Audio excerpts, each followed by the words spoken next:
Aujourd'hui, je vais vous proposer une vision un peu alternative du conflit qui occupe non seulement l'Europe, mais le monde entier. Je veux bien sûr parler du conflit ukrainien. Alors, pour ça, il va falloir prendre un petit peu de hauteur et puis s'élever au-dessus de la fumée et puis du bruit des bombes qui va un petit peu flouter l'esprit. C'est d'ailleurs un petit peu l'objectif du truc en général, parce que évidemment, il y a un adage qui dit que la guerre, eh bien, c'est tout simplement le prolongement d'une diplomatie qui a foiré. Mais on peut aussi dire, et très souvent, surtout a posteriori, quand on analyse l'histoire, eh bien, que la guerre, finalement, c'est juste un écran de fumée pour pouvoir masquer, eh bien, un sabotage économique. Alors, qu'en serait-il en ce qui concerne eh bien notre question? Parce que là, on est lancé quand même dans la Troisième Guerre mondiale, hein, on peut le dire. Alors, on n'en est pas encore à devoir se planquer dans des caves pour éviter un hypothétique Hiroshima x 1000 en termes de puissance, hein. Petit aparté, c'est vrai quand on regarde un petit peu les process qu'il faudrait mettre en place pour essayer d'esquiver le truc, bon, on a envie de se dire, il vaut mieux commencer à prier ou à se retrouver, se trouver à nouveau une religion, hein. Non, on va pas aller jusque-là. Pour l'instant, la guerre, elle est essentiellement économique. C'est une guerre entre l'Est et l'Ouest par proxy. Et puis, bah, c'est ces gens-là qui en font malheureusement les frais pour l'instant. Mais ça va pas être les seuls. Alors, effectivement, on peut prendre position, on peut se dire oui, moi je suis de tel côté ou de tel côté. Mais justement, l'objet de cette vidéo, c'est d'essayer de prendre un petit peu de recul et de se dire, mais finalement, est-ce que cette guerre, elle bénéficierait pas à quelqu'un? Alors, quand on observe un petit peu l'histoire, y compris récente, hein, on peut se dire que on a une volonté au niveau mondial, eh bien, d'amener une gouvernance, hein. Donc, on a toujours en fait toujours un groupe de personnes hein, qui sont là depuis, on va dire, quelques dizaines voire centaines d'années, et puis qui font leur petit truc dans leur coin, hein, qui grappillent du pouvoir de plus en plus. Et puis à chaque crise, bon, à l'image de notre cher mondialiste Klaus Schwab, bien connu, hein, en 2008, il a fait une sortie, parce qu'il dit, ah, attention, là c'est peut-être l'occasion de...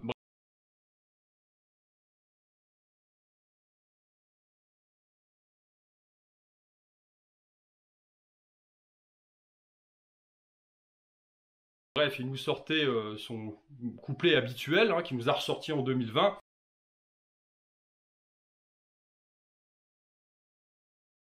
En clair, ça serait bien, eh bien, qu'on organise un truc mondial pour justement pouvoir tout gérer ça tranquillement, à visage découvert, hein. On n'aurait plus besoin cette fois-ci de faire croire aux moutons qui sont évidemment libres de choisir à travers le vote. Voilà. Et donc du coup, eh bien, on a vu cette accélération s'opérer en 2020 avec le Coco Circus, hein, qui a fait un petit peu flop quand même, parce qu'ils l'ont poussé à fond. Ils essayent encore de nouveau de faire vivre le bousin, ils nous ramènent un petit peu la variole, cette fois-ci on va tenter le truc.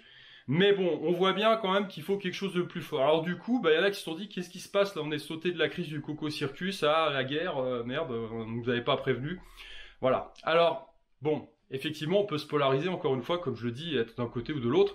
Mais si on essaye de dézoomer au maximum, on va se rendre compte d'une chose, c'est que finalement, les Russes, et notamment Poutine, à la base, sont pas si anti-mondialistes que ça, hein.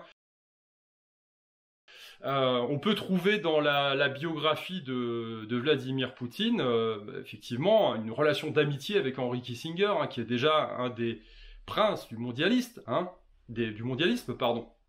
Et donc, ce fameux Henry Kissinger qui, a priori, a ses entrées au Kremlin et puis était conseiller, hein.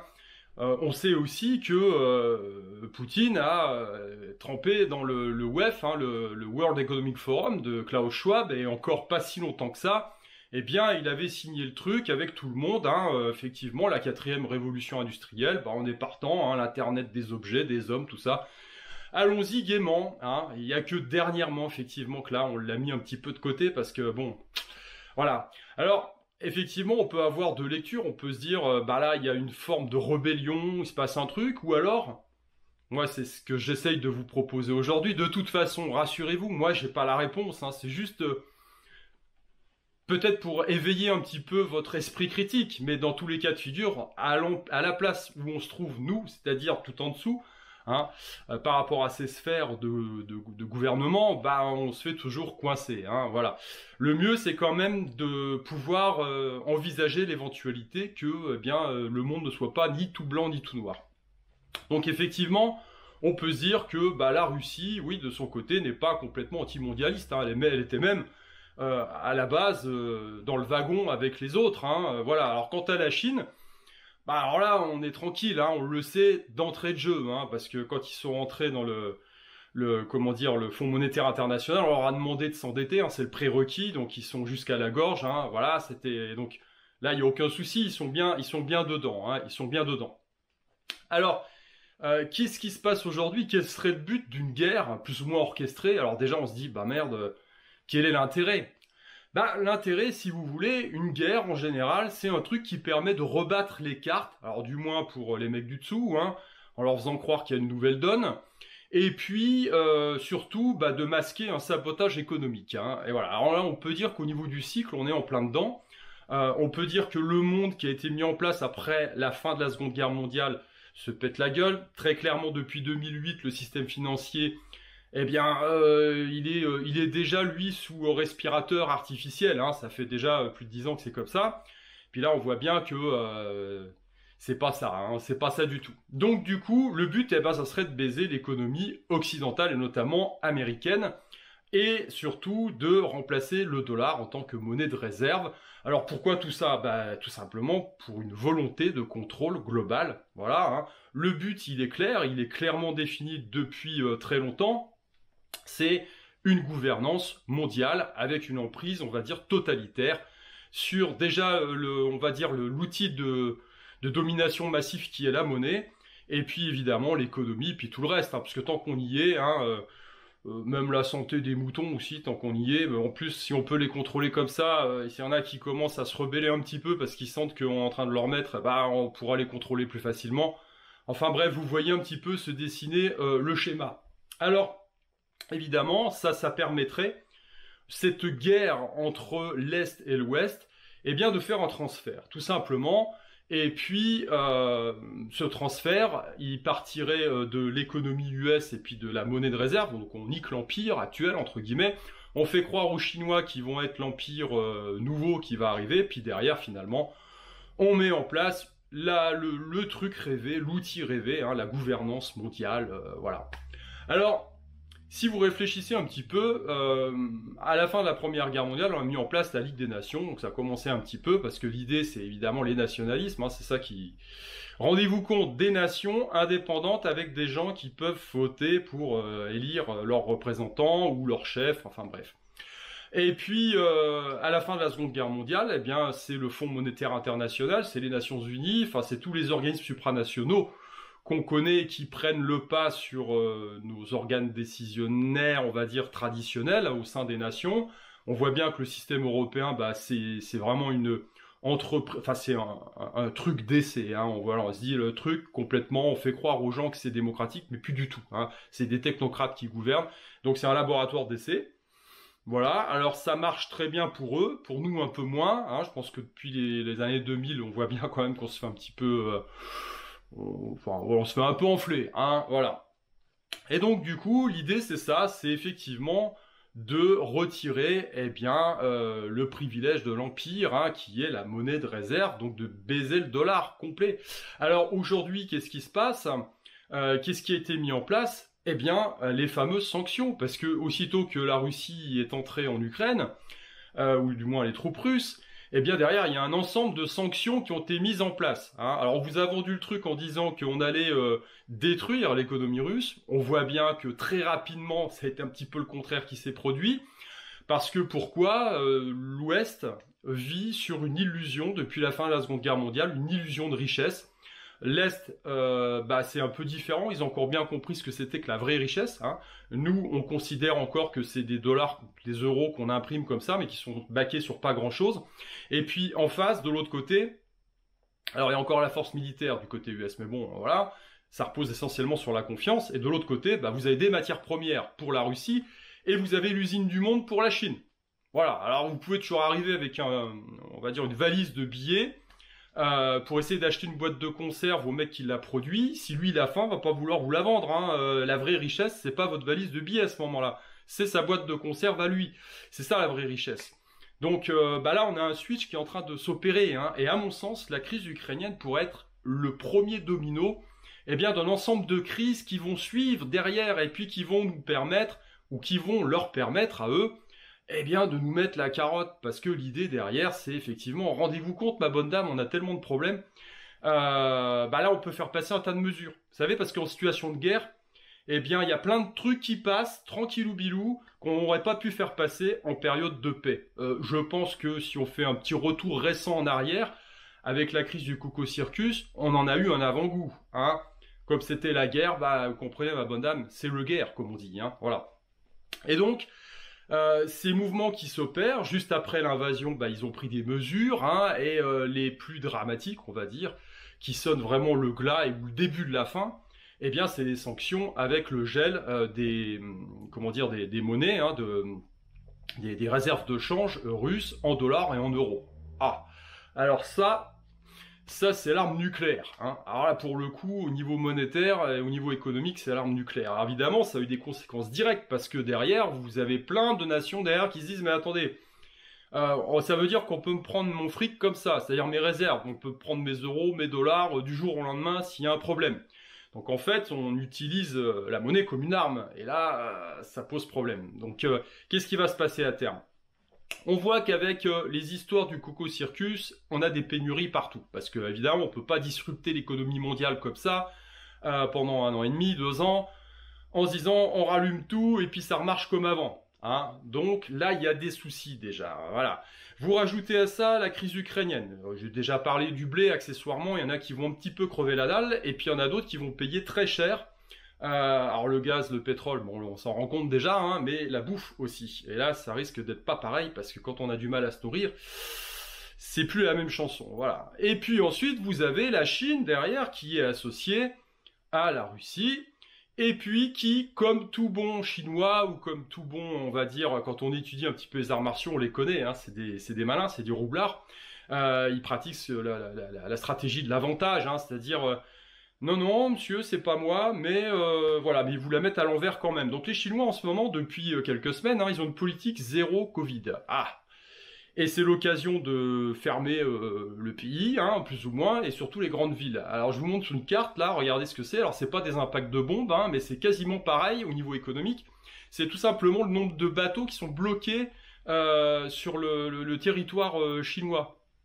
Voilà, alors ça, c'est des bateaux qui partent pas et qui vont pas livrer du matériel, hein. Donc tout ce qu'on fait fabriquer là-bas ne nous revient pas chez nous. Donc je pense que dans quelques temps, l'inflation, elle n'est pas que transitoire, elle va continuer à monter largement. Pourquoi ? Parce qu'il va y avoir encore des pénuries, forcément, hein, si les produits ne nous viennent pas. Donc eux ont la vraie richesse, puis nous, on a le PQ. Voilà.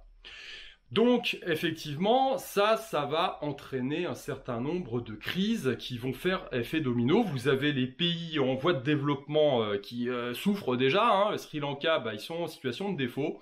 Voilà, non.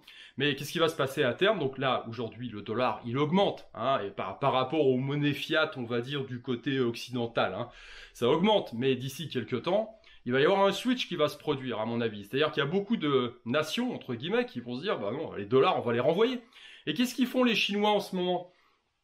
Il me semble que le gouvernement chinois a dit à ses ressortissants de haut niveau, hein, les milliardaires, commencez à vendre votre immobilier dans les pays étrangers, machin. Donc voilà, donc à terme, ce qui va se passer, c'est qu'il va y avoir un reflux de dollars massif, eh bien, sur le territoire US. Et à ce moment-là, ça va alimenter la stagflation. Hein, stagflation, c'est quoi ? C'est tout simplement la croissance qui est en berne et les prix qui continuent à augmenter. C'est le truc qui est pas cool du tout. Voilà. Donc ça, c'est à même de faire chuter le dollar, de lui enlever, écoutez, son rôle de monnaie de réserve mondiale. Et puis derrière, on va amener un certain nombre de mesures. Voilà, les mondialistes vont amener un certain nombre de mesures. Alors, est-ce que ça va se passer comme ça ? J'en sais rien. En attendant, pour moi, il y a quand même un agenda, hein. Si je me base sur, parce que là, moi, j'ai pas mes entrées chez eux, hein. Je suis pas invité ni au Kremlin ni chez Biden, voilà. Mais si je me base sur ce qui est dit, hein, je veux dire, voilà, le Forum économique mondial, On a vu ce qu'ils aiment faire, on a vu qui en fait partie, on a vu Trudeau, hein, comment il a pris les pleins pouvoirs de façon totalitaire vis-à-vis de ces pauvres camionneurs pendant la période Covid. Donc voilà, ils se sont dévoilés, hein, on sait qui c'est, hein, voilà, ce sont des bisounours, enfin habillés comme des bisounours qui en fait derrière portent des bottes en cuir et puis des moustaches, hein, voilà. Donc il n'y a rien à attendre de ces gens-là, ils savent très bien ce qu'ils veulent. Le pouvoir total, hein, voilà. Donc du coup, l'agenda, il est sur la table. Hein. Si on part du principe qu'effectivement, il y a une volonté mondialiste de tous côtés, ouais, pourquoi pas. Hein, je veux dire, quand vous êtes banquier, quand il y a une guerre et puis que vous faites partie des deux côtés de la table, vous perdez jamais. Hein, voilà. Rappelez-vous Rothschild avec Napoléon et sa guerre contre les Anglais. Quelques siècles avant. Bref. Donc du coup, l'agenda on le connaît, 2030. Voilà. Bon bah à la louche, hein, on va dire à la louche. Maintenant, la crise ukrainienne, eh bien ça pourrait être le premier domino qui va enclencher un certain nombre de choses. Donc vous allez avoir des défauts dans les pays émergents, il y en a qui vont avoir, ils vont peut-être plus avoir de blé pour faire le couscous dans le sud. Nous on va avoir les pâtes qui vont flamber, on n'aura plus de produits chinois, l'essence pareil, enfin bref, il va y avoir un ensemble de choses qui peuvent être problématiques et qui peuvent entraîner des mesures politiques derrière qui seront évidemment prises pour notre bien. N'en doutons pas, n'en doutons pas. Hein. En attendant, pendant ce temps-là, bah, je crois que c'est ce week-end, voilà, il y a l'OMS qui réunit une masse de pays parce que évidemment, il faut parer à la prochaine pandémie. Hein, voilà, donc donner les clés à Kill Bill.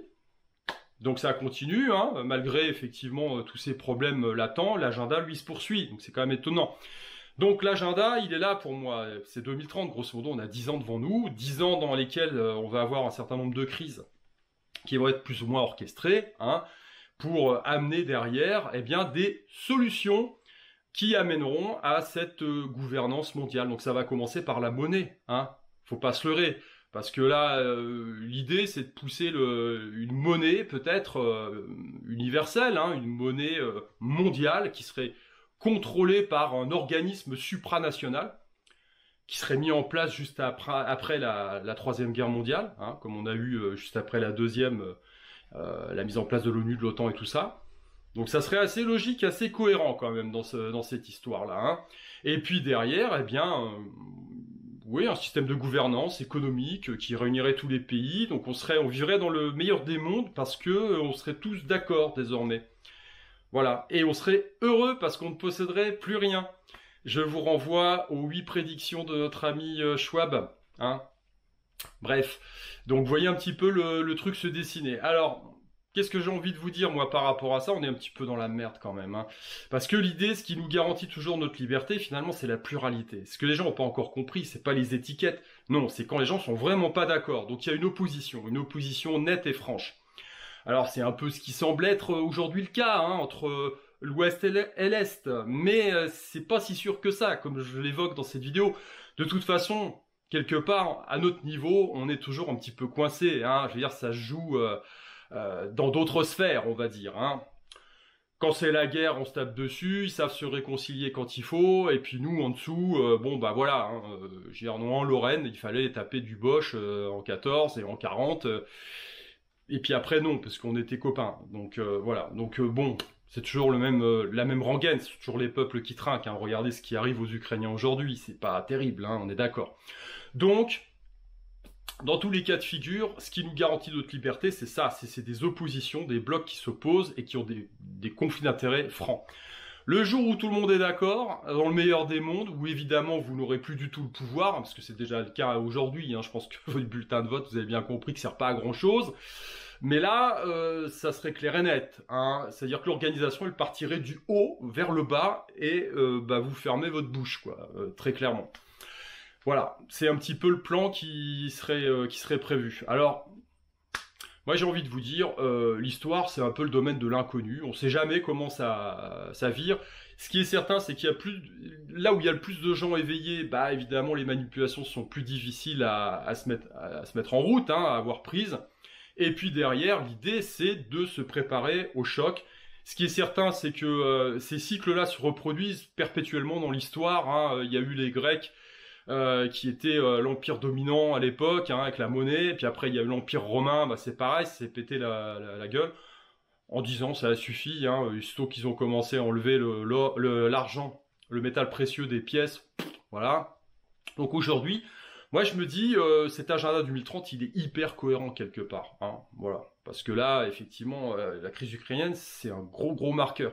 Et je me dis, ouais, 10 ans, c'est cohérent. Alors qu'est-ce qui va se passer dans ces 10 années? Je sais pas, hein, en termes d'amplification du conflit. Est-ce qu'ils vont en arriver jusqu'à des armes un peu plus létales, on va dire, et puis étendre même physiquement le conflit? J'en sais rien.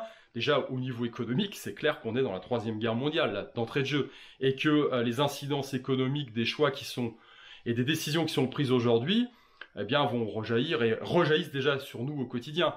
Hein, je pense que les Sri Lankais, là, ils vivent un truc qui est pas cool. En Europe, on se dit merde, putain, c'est vrai que l'essence augmente, c'est chiant, mais ça peut être pire encore, hein, rassurez-vous. Hein, voilà, il n'y a aucun souci. Donc c'est ça, il faut s'attendre à ça, peut-être un conflit qui va s'étendre, et puis surtout l'arrivée, l'introduction de la monnaie numérique, hein, parce que voilà, pour relever un petit peu le truc, quand vous serez complètement pieds et poings liés avec des algorithmes des 1 et des 0 sur un compte, comment vous dire, les taux d'intérêt, on pourra vous le prélever directement, on pourra décider de votre mort économique et sociale d'un clic de souris, enfin bref, voilà, c'est un peu le truc. Alors, qu'est-ce qu'il faut faire dans cette période-là? En un, toujours une assise spirituelle. Ben ouais, il faut un peu de spiritualité quand même, il faut donner du sens à sa vie, il faut avoir ce sens de la rébellion et de l'esprit critique, arrêter de bouffer toutes les informations de merde qu'on vous met en pâture, qu'on vous jette en pâture tout le temps. Il faut être d'équerre physiquement, mentalement, ça c'est super important. Et puis, il faut se positionner un petit peu, que ce soit au niveau financier, au niveau de sa résilience en termes de nourriture. C'est important quand il y a un collapse quelque part, n'importe où. La vraie richesse, c'est les outils de production, ça va être les titres de propriété, ça va être les métaux précieux, ça va être ce genre de choses, même les collectibles, comme on dit, si vous y connaissez en montre de luxe, pourquoi pas. Mais dans tous les cas de figure, quand on revient à la notion de base de la pyramide de Maslow, bah, il faut au moins que vous ayez à manger et puis à boire. Et si possible, de l'eau. Hein, c'est mieux. Donc voilà, donc à vous de vous positionner le plus possible pour pouvoir encaisser la vague. Hein. Voilà. Alors ça sera l'objet de mon prochain ouvrage. Hein. Je suis toujours dessus. Je travaille en ce moment, je suis en train de finir une formation pour Piero San Giorgio sur la combativité. Je pense que c'est utile hein, actuellement, voilà, c'est utile tout le temps, mais bon, en ce moment, il faut quand même, hein, voilà. Et puis, bah, je continue hein, à travailler, je vais mettre les bouchées doubles sur la réalisation de ce livre, hein, qui j'espère apporter des solutions hein, à mon niveau. Voilà, pour être un petit peu moins perdu dans ce qui vient, quoi, et dans ce qu'on vit surtout, hein, parce que là, je veux pas faire l'oiseau de mauvais augure, hein, moi je fais juste que regarder l'histoire, observer les cycles, les lois naturelles, et puis surtout un petit peu le mouvement de nos élites un peu manipulatrices qui, voilà, orchestrent un petit peu tout ça, mais c'est marrant, parce qu'il y a quand même une corrélation, hein. Bref, allez, je vous dis à bientôt, et puis gardez la foi, hein. Ciao.